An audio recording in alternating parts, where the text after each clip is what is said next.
Une femme d'une quarantaine d'années, célibataire, sans enfant, rencontre un homme du même âge, père d'une petite fille de 5 ans, et découvre la situation difficile d'être belle-mère sans devenir mère, renvoyée à son propre manque, celui d'une maternité impossible. Le sujet du nouveau film de Rebecca Zlotowski, Les enfants des autres, sorti depuis le 21 septembre, au-delà de sa simple dimension sociologique, trouve ici une épaisseur supplémentaire avec les questions de filiation et de transmission qui se posent ici à une femme juive. Pour en parler, la réalisatrice Rebecca Zlotowski et l'un des acteurs du film, connu des auditeurs d'Acadème, et père de la réalisatrice, Michel Zlotowski. Rebecca Zlotowski, Michel Zlotowski, bonjour. Bonjour. Bonjour. Alors, d'abord, votre film, Rebecca, est encadré au début et donc à la fin par 2 cérémonies de Kippour. Et pas n'importe quelle cérémonie, c'est cérémonie de clôture, celle de la Neila. Donc, du coup, que se passe-t-il d'un Kippour à l'autre pour la femme incarnée donc, dans votre film par Virginie Fira? Ça en sert, disons que ça en sert le film vraiment comme sur une étagère, les 2 livres qui porteraient, qui serreraient le film, celui qui l'ouvre et celui qui le referme. Le désir, c'était, elle est enseignante dans le film, elle est prof. Et de temps en temps, on a besoin d'avoir des scènes qui, à l'économie visuelle, narrative, vous racontent qu'on va avoir une chronologie. La mienne est très simple, c'est une année, j'allais dire, scolaire. Qu'est-ce qui correspond le plus à une année scolaire que les fêtes de Rosh Hashanah, qui sont en général plutôt au mois de septembre?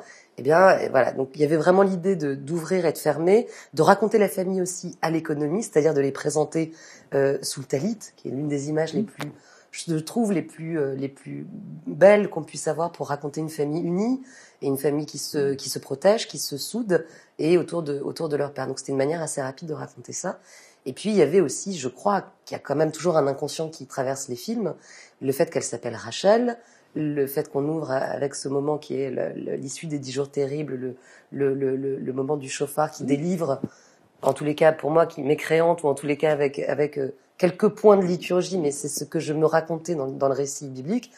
Et ça m'intéressait que soit traversé dans le film les questions de pardon, de transmission, d'héritage, qui sont 2 choses différentes dont on peut peut-être parler. Non, je te vois pas, t'es où? Hein? Non mais tu te fous de ma gueule? Bah, on va arrêter le chauffard. 19h53, bon tant pis.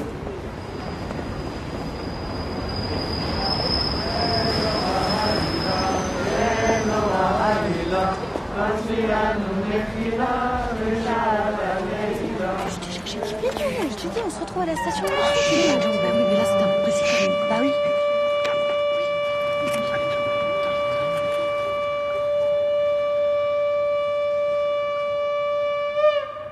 ברוך אתה אדוני, אלוהינו מלך העולם, שחייוני וקימוני וגיוני לזמן הזו. הגיתי יואל.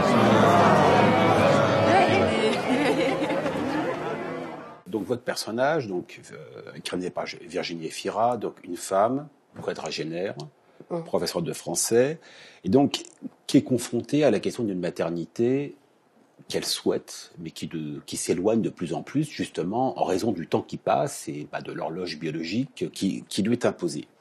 Cette question-là qui se pose à toutes les femmes, ou du moins toutes les femmes qui sont dans cette situation-là, comment peut-on la recadrer dans le cadre, justement, d'une femme juive, et donc d'une femme juive qui est donc, elle, confrontée à des questions supplémentaires de filiation et de transmission. Je ne sais pas si le sujet de transmission est un sujet spécifique à la femme juive ou une femme juive que je suis. Mais ce qui est certain, c'est que... Mais allez-y. Ce n'est pas fort heureusement, ce n'est pas un sujet qui est strictement réservé à une femme juive, mais dans ce cas-là, il y a les spécificités d'une femme juive, qui est celle que vous avez choisi de mettre en scène. Sûr. Et j'allais y répondre sans tourner autour du pot. J'ai la sensation que dans ce que le film voulait, dans ce que je voulais raconter tout simplement, puis qui était une expérience qui m'était personnelle à ce moment-là, celui d'être une femme de 40 ans qui n'avait pas d'enfant, qui en désirait, qui était la compagne d'un homme qui en avait, et donc j'élevais des enfants qui n'étaient pas les miens. Bon, cette situation a été d'un trivial pas possible, mais elle n'avait pas été racontée, elle n'avait pas été regardée. Il se trouve que j'y arrive avec ma culture, qui est une culture juive. Et je vois bien que, je pense que j'ai eu un je prête au personnage un gouffre ontologique, métaphysique que j'ai eu à ce moment-là, qui n'était pas lié à l'injustice, l'iniquité biologique, même si je suis révoltée contre ça, le fait qu'à 40 ans, le chapitre s'ouvre pour un homme alors que pour une femme, il se referme. Mais je crois que j'étais aussi travaillée par la question, pas biologique de ce que c'était que ce corps qui pourrait faire un enfant ou pas, mais la question de ce qui allait rester de nous. Et je crois que c'est pour ça aussi que pour ceux qui verront le film ou ceux qui l'ont vu, il y a plusieurs fins possibles à ce film. Et je savais que je terminerais, que la sûreté d'écriture du film, c'était dans la scène que les spectateurs verront, qui est la dernière et qui est un tout petit peu inattendue puisqu'elle décadre le rapport à la transmission à l'enfance, non pas avec un enfant biologique ou un enfant qu'on aurait élevé, mais avec un étudiant qu'on a croisé, avec un élève, avec les enfants des autres. C'est pas que des enfants de notre cellule familiale et ou de notre cellule nucléaire qu'on n'aura pas, ou d'une cellule arrangée, mais ça peut être aussi un effet de transmission. Et je crois que cette question-là, voilà, elle était brûlante pour moi, elle était douloureuse pour moi, et j'ai décidé d'en faire un film pour l'adresser, parce que je me demandais, je crois que ça c'est ancré dans ma judéité, qui allait se souvenir de moi dans la ville si je n'avais pas d'enfant. J'avais fait un premier film, Belle Épine, qui était « Je suis orpheline de mère ». Je pense que mon premier film racontait combien on n'allait jamais oublier sa propre mère. Et 10 ans plus tard, j'ai peut-être fait un film qui racontait qu'on n'allait pas être oublié même si on n'était pas mère. Et en tous les cas, c'était comme ça que je voulais poser même le rapport à la maternité avec ce que ça pouvait avoir un tout petit peu de politique, qui était de dire, il ne s'agit pas de corréler le féminin et le maternel. Il ne s'agit pas de dire qu'une femme a forcément envie à un moment, oh là là, d'avoir un enfant. Non, c'est pas comme ça que je l'ai vécu. En revanche, j'ai vécu comme un homme, comme une femme, comme un humain, le désir de transmettre, le désir de marquer, le désir de survivre quelque part. Alors, nous sommes d'accord sur le fait qu'il y a des éléments dans le film, c'est-à-dire qu'une femme quadra, célibataire, qui n'a pas d'enfant, qui doit élever ceux des autres, qui a perdu sa propre mère très jeune, oui. Qui a également une sœur dont elle est très proche, sœur qui a des enfants. Bon, tout ça, c'est un écosystème qui est le vôtre au moment où, qui est proche du vôtre, Il y a aussi un autre élément important dans le film, et donc du coup qui est totalement relié à votre vécu, c'est que donc vous êtes élevé par un père devenu non pas célibataire mais veuf, et la transmission donc du judaïsme s'effectue par votre père. Donc c'est une situation particulière. Donc ma question justement, c'est comment est-ce que ça parce que dans le film c'est clair quoi, je veux dire le judaïsme, il est assumé par par le père de l'héroïne. Par le père de l'héroïne, donc incarné par Michel Zlotowski. C'est-à-dire que le rituel, le rituel, il est assumé par le père, parce qu'il peut pas être assumé par quelqu'un d'autre. Oui. Écoutez, ça m'a pas. Alors peut-être parce que c'est mon schéma, donc il me paraît totalement banal. Alors j'ai la sensation que il est fort heureusement pas banal, parce que fort heureusement. Oui. Alors est-ce que c'est la raison pour laquelle je me suis toujours vécue comme une juive non croyante, mais une comment dire, de culture et non de culte. Voilà, c'est que l'identité juive qui me traverse et je parle pour moi, mais je pense que ma sœur, voilà, on partage ça. C'est une identité qui n'est pas une identité orthodoxe, observante. C'est une identité de culture. Alors, est-ce que c'est parce que on a tout de suite décorrélé, dégenré l'idée que la lignée se faisait par le maternel? Voilà. Honnêtement, je sais pas. Ce dont je suis sûre, c'est que j'ai eu un moment de doute à l'enfance, parce que je sentais que ma mère était une femme croyante et que mon père ne l'était pas. Tu m'arrêtes? Et donc je me disais, mais comment est-ce qu'on peut faire famille sur un point de désaccord aussi profond? Je me disais, je voyais bien que et même à la rigueur, j'ai envie de dire, la transmission du judaïsme dans sa pratique a un petit peu disparu à la mort de ma mère, et en revanche, la culture juive a continué de se transmettre de manière très régulière par mon père, Michel Zlotowski, avec vraiment des effets j'allais dire, de ritualisation de moments très très très forts, les Haskaras notamment de commémoration de la célébration de la mort de notre mère, qui étaient vraiment des piliers dans l'année. Voilà, j'allais dire, on est comme beaucoup de familles juives ashkénazes, on se réunit énormément dans les moments de malheur avec des regards. Enfin, comment dire, dans des moments où on sait, voilà, tout en fêtant pas, j'ai pas souvenir qu'on fêtait nos anniversaires, mais en revanche, on fête les anniversaires des morts, des décès. Ce qui est quand même, voilà. Mais c'était aussi peut-être, après, j'adorerais t'entendre en parler, mais il y a quelque chose de très fort dans l'éducation que j'ai eu la chance de recevoir, même si c'est entaché d'un deuil inconsolable pour moi, c'est que très rapidement, il y a eu comme un moment on a dégenré cette éducation. Et la personne qui à domicile était la personne en charge du domestique était mon père. Et comme beaucoup d'hommes de sa génération, mais y compris aujourd'hui, je dirais, il y a quand même deux catégories d'humains. Il y a des gens qui sont laxistes et des gens qui sont maniaques et des gens qui sont autonomes et des gens qui sont pas autonomes. J'attends la suite. Non. Et j'ai une question à vous poser, Michel. Vous apparaissez dans 2 des films de votre fille. Donc vous n'apparaissez pas à chaque fois. Pas une apparition à l'Alfred Hitchcock où on se dit, bah voilà. Il est en voix dans tous mes films et en oui, physique. Je suis immanent. Oui, je suis immanent. Non, mais je parle d'apparition. Je parle d'apparition. Oui. Vous apparaissez dans 2 des films de votre fille, dans Planétarium et donc dans Les Enfants des Autres, qui sont les 2 films, deux de vos films où justement, qui sont les plus traversés, pas par la question juive, mais par cette identité. Voilà, par cette identité. La question, et donc, dans Les Enfants des Autres, vous incarnez votre propre rôle, quoi. Enfin, voilà, le père de cette famille. Ma question, c'est comment est-ce que arrivez-vous à trouver votre place dans les films de votre fille? Parce que là, vous devez trouver votre place, alors que dans la vie, votre place, comme père, elle est toute désignée, elle s'impose. Alors que vous êtes aux commandes. Écoutez, ça se discute. Dans la vie, votre place est toute trouvée. Là, dans les films, vous devez la trouver, cette place. C'est très simple parce que j'ai la chance d'avoir affaire à une réalisatrice qui sait ce qu'elle veut. Alors, on n'arrive pas sur le plateau avec quelqu'un qui vous dit tu te débrouilles. Non, elle a une idée très très claire de ce qu'elle veut. Son scénario est très clair, les didascalies sont évidentes et une fois sur le plateau, elle dit plus ou moins ce qu'elle attend de chacun des personnages qui est sur ce plateau. Et c'est d'une simplicité, j'oserais pas dire biblique, mais quasiment. C'est très simple, c'est très simple.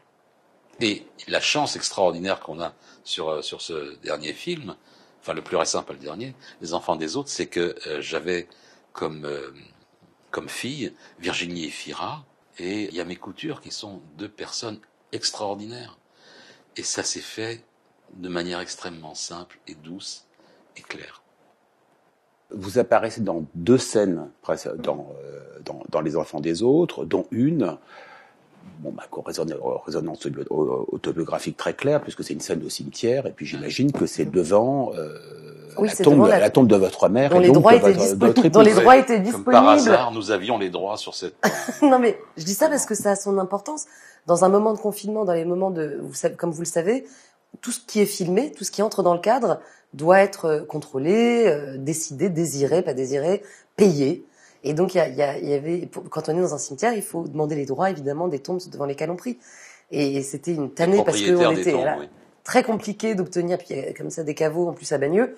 Donc, on s'est dit, on va aller au plus simple, et on va aller vers cette tombe qu'on connaissait. Donc, il n'y a pas de fétichisme non plus de l'autobiographie dans le film, hein. Mais j'ai bien senti quand même qu'en filmant ça allait peut-être aider l'acteur à ressentir quelque chose de bouleversant. Et d'ailleurs, cette scène, elle me bouleverse à chaque fois, moi. Oui. Et en passant, c'est aussi la tombe de ma mère. D'accord. כדאו והתקדש שם מרבו, בעלמא דיווחי רוסי ונאון חוסה, בחייכון ובכל בית ישראל בעגלה ובקרס בכל ריבי ורומיין. יש מרבו מלוך לעולם על מה ומה היה יסברך ושפח וספרה וסרמן וסנסה בסדר וסקה.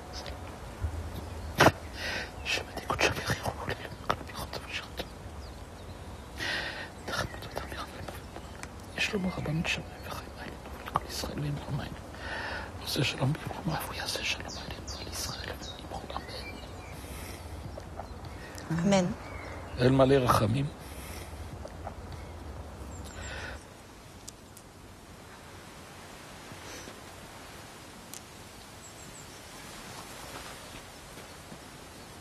dans Planétarium, vous aviez un rôle assez particulier Alors d'incarner. là, je lui en veux, parce que dans Planétarium, elle m'a tué. En fait, j'apparais en tant que spectre, Oui. Je dirais fantôme. un rêve, un rêve. Bah, tu m'as tué, écoute, disons les choses franchement.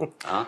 C'est pas- non, tu mais t'es libéré de moi. Vous C'est clair. apparaissez c'est quoi comme le spectre d'un personnage, donc d'un producteur français, Très inspiré de la vie très de Bernard inspiré de la Nathan. vie de Bernard Nathan, donc l'une des figures emblématiques du cinéma français d'avant-guerre, peut-être le grand producteur français d'avant-guerre, qui a été jugé et liquidé par Oui, parmi les par la France Déchu de sa nationalité déchu de sa française, nationalité, par la France de Vichy, et puis en gros par une professeure du cinéma français qui ne s'est pas toujours bien conduite durant cette période. Mais surtout, vous êtes pas d'ailleurs un spectre dans ce film, vous êtes cette présence réelle qui ramène ce personnage de producteur épris d'assimilation, que vous êtes justement ce personnage qui le ramène à son judaïsme. À son essence. Ben oui. Qu'est-ce que tu dis d'ailleurs en yiddish je me souviens que tu traduisais sur le plateau. Ah, ça n'a pas été sous-titré. Les gens pensent que je parle en hébreu, alors que je parle en yiddish. Ouais. Et je parle aux Enfin, personnages. les gens, pas tous les gens. Non, tout le monde. Pas tout le monde. Parce que ceux qui restent et On qui compte sur comprennent vous. encore le yiddish. Je disais, il regarde les gens avec qui se trouve le personnage en question. Et je dis, c'est ça ta famille? Mais tu n'as plus de famille. Je viens de dire le kaddish sur la tombe de ta mère. Du bist du. Ist doch aus wie Schnurre. Musst du da noch weiren? Nein, mit Spuche. Was ist schon nicht mit Spuche? Im Kaddish aber gesucht von der Mitte. So bredig. Helf mir zieh. So beständig am Dach, das bist du nicht du. Ich gehe heim. Willst du auch noch sehen? Dans mon souvenir, c'est un film qui est Je joue très le père de étrange. Corbel. C'est ça. Tu joues, et si tu m'autorises à le dire, cette séquence est née d'un rêve que tu m'as raconté un jour, venant de ton propre père. Tu me disais, j'ai rêvé que mon père était, un matin tu étais arrivé comme ça très, assez perturbé, ce qui t'arrive vraiment pas souvent, enfin, en tous les cas de me le formuler. Et tu m'as dit, et j'étais là, ça va. Tu m'as dit, oui, ça va, mais j'ai fait un rêve. J'ai rêvé de mon père. Nous n'avons jamais connu nos grands-parents. Et ton père et ta mère sont morts avant notre naissance. Si bien que quand tu me dis ça, je m'arrête, je me dis, tiens, je vais peut-être découvrir quelque chose de ce grand-père. Et tu me dis, je rêvais qu'il était sur un canapé, dans des gravats, et qu'il était allongé. Je me souviens très bien, tu vois, t'imagines, je trouvais l'image sublime, qu'il était allongé sur le coude gauche. Aujourd'hui, je vois pourquoi. Et qu'il me parlait comme ça, et qu'il me souriait, qu'il avait l'air heureux. Je sais pas.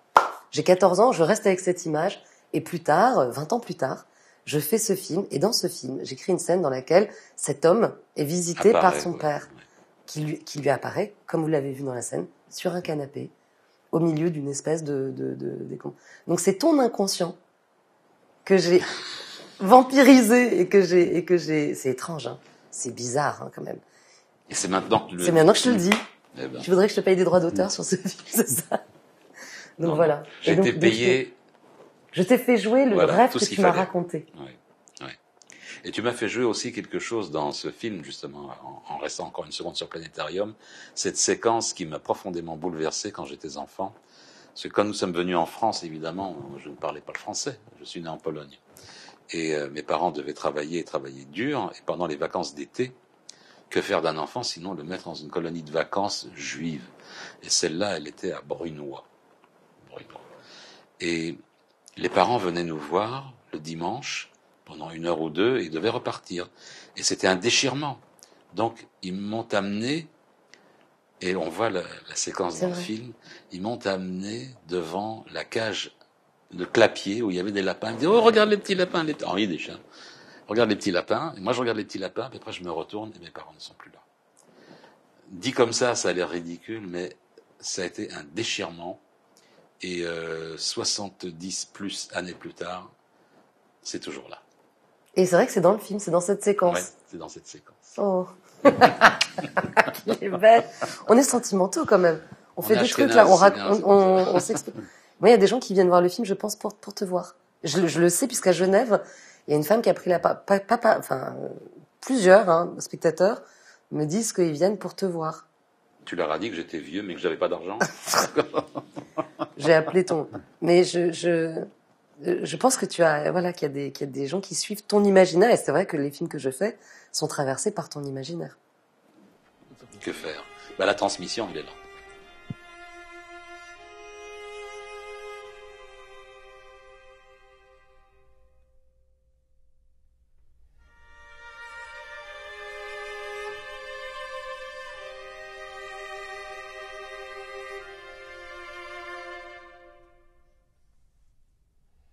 Les enfants des autres est encore présent sur les écrans, fort Oui. heureusement, car le film marche très bien, donc en salle, donc il marche très bien. Donc il est plus que temps d'aller découvrir ce film.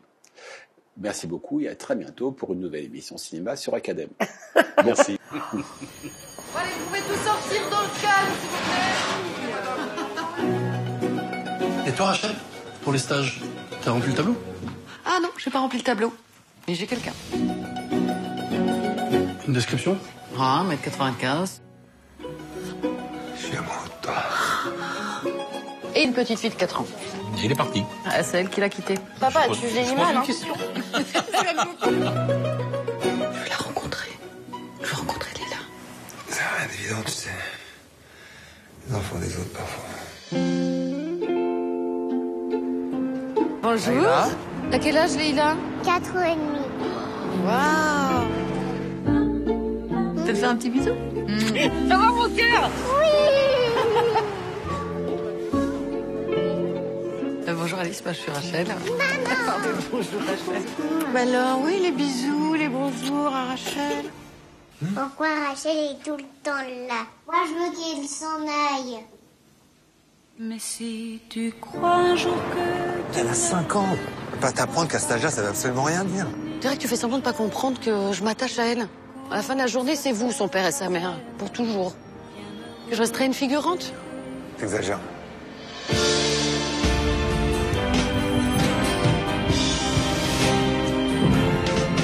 Je me sens piégée. Moi aussi, je suis piégé. Tu veux encore des enfants? Pas de problème, c'est quand tu veux, toi. T'es piégée de quoi, toi? Pour moi, c'est trop tard. Si vous voulez un enfant, c'est maintenant. Oui, on verra. La vie est courte et longue. Oui, la vie est longue.